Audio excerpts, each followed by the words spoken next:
What is up, Flick fans, and welcome back to my channel on this lovely Saturday. So I said every single weekend I'm going to do a different list, and with the release of A Wrinkle in Time, I thought, I could either do live-action Disney films, and then I thought I could just do Disney films in general, like Freaky Friday and Tomorrowland, and then I also realized that there's a lot that I still need to watch. So those lists will come eventually, but I have to get on the ball when it comes to watching movies prior to that. And once my mind shifted to animated Disney movies, I thought, instead of doing the old, the classic, the ones that we know and love, today we are going to focus on the modern animated Disney films, in which I have seen 8 of them. I've actually watched all 10, but it's been a while since I've seen a couple of them, so I'm just going to focus on these 8 right now and give you guys my top 5. If you would like to see my entire list and the scores that I gave each individual film, click on the link in the description below. That is my Letterboxd page. It will give you guys my list amongst all the other lists that I have made. Before we get into this list, I want to do the thing that I always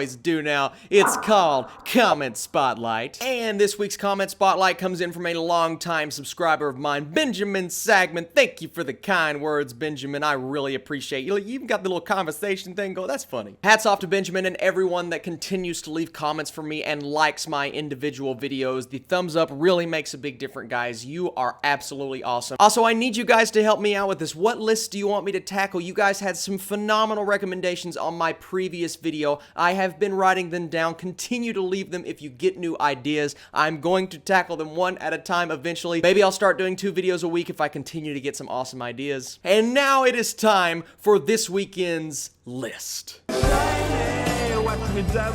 So my number 5 was a little difficult. I was kind of torn between Big Hero 6 and Frozen, but after sitting and going through the pros and the cons, I realized that I don't think I like Big Hero 6 as much as a lot of other people. I still think it's a good movie, and it should really be something that's down my alley. It's superheroes, it's colorful, it's great visual effects. It's just, for me, a few too many things fall flat, and I feel like this other movie kind of tops it with memorable moments, and that is Frozen. That is my number 5 movie on this list. And once again, hear me loud and clear. I enjoy Big Hero 6, and I think it's a solid movie. You can check out my score on Letterboxd. I just think Frozen has those moments that you love in a Disney animated movie. Sure, we have heard the songs over and over until we are absolutely sick of them, and honestly, I'm not like crazy looking forward to Frozen 2, but after thinking about this, it is a very solid film. It's not my favorite Disney film, of course, if you can't tell, but I feel like Frozen is going to continue to last the test of time. Look, these movies, they are kind of for us, but they are mostly for kids. Frozen was the ultimate kids movie. I feel like if Frozen came out when I was a kid, I would have absolutely loved it, just like every other kid that watched it at the time.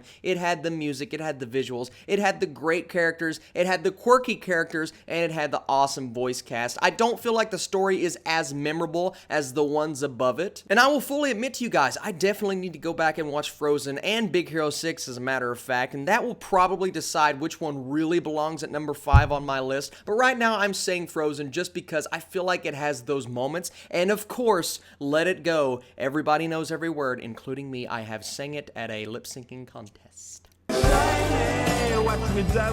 Number 4, now we are getting into the borderline great movies, and a lot of people will have this movie at number 1 on their list. It didn't quite hit me as hard as it did everyone else, but it was still in my top 20-25 movies of that year, and that is Zootopia. What an incredibly amazing visual masterpiece this was in terms of what Disney is doing now with this 3D animation. You have an incredible voice cast led by Jason Bateman, and just a really cool, unconventional, interesting story involving these characters. And it doesn't just tell the story for kids, it tackles so many different topical things for adults. It has the adult humor, and it has the underlying tones that I think we want as an audience, as well as watching our kids sit, not that I have kids because I don't, watching our kids sit there and absolutely enjoy themselves. Zootopia is the perfect mesh of both of those things. I really enjoy this movie. I just think the movies above it have a little something extra in terms of appeal to me, but once again, this is a completely personal list. This isn't the best of the best. This is my personal favorite, and that's why I have Zootopia at a very solid number 4. Number 3 is the Frozen before there was Frozen. A lot of people tend to forget about Tangled, and I absolutely dig Tangled with everything in me. This is such a fun movie. You have an awesome relationship with our main two characters. You have the quirky characters like you do in Frozen. I just feel like this story kind of appeals more to me. I feel like it's a little more layered than Frozen. Frozen felt like it appealed to the younger generation a little bit more, whereas Tangled was a little more adult. I feel like this is one of those movies that is often overlooked when it comes to modern Disney movies. And I'll admit to you guys, I had to sit and think, okay, what are some modern Disney movies? Oh my goodness, I completely forgot about Tangled, and I feel like a lot of people say that, but you know what? Tangled is such a fun movie. It's a great modern Disney film, and I can't wait to go back and rewatch it.